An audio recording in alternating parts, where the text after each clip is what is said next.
سائرہ پوچھتی ہیں کہ زمزم کا پانی جو ہدیہ دیا جاتا ہے وہ کھڑے ہو کر پینا چاہیے یا بیٹھ کر؟ اگر کچھ زمین پر یا پاؤں پر گر جائے تو گناہگار تو نہیں ہوں گے اس طرح متعلق؟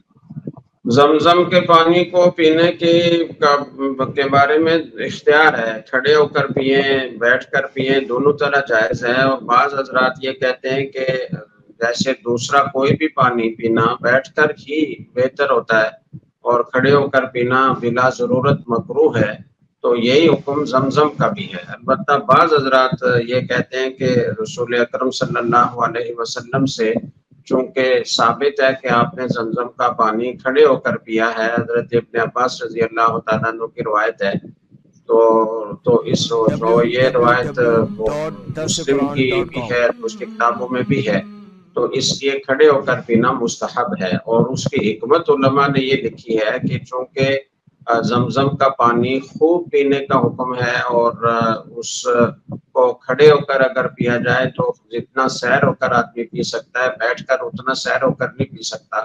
اور دوسرا یہ کہ کھڑے ہو کر پینے سے وہ اس کا اثر سارے اعضاء جسم تک پہنچے گا اور برکت پہنچے گی۔ جیسے ظاہری طور پر آدمی پانی سے صفائی حاصل کرتا ہے، ایسے باطنی طور پر بھی اس سے صفائی حاصل ہوگی، تو اس لیے کھڑے ہو کر پینا مستحب ہے۔ بہرحال اختیار ہے، دونوں قول اس بارے میں علماء کے موجود ہیں، اور پانی اگر کچھ گر جائے تو اس میں کوئی گناہ کی بات نہیں۔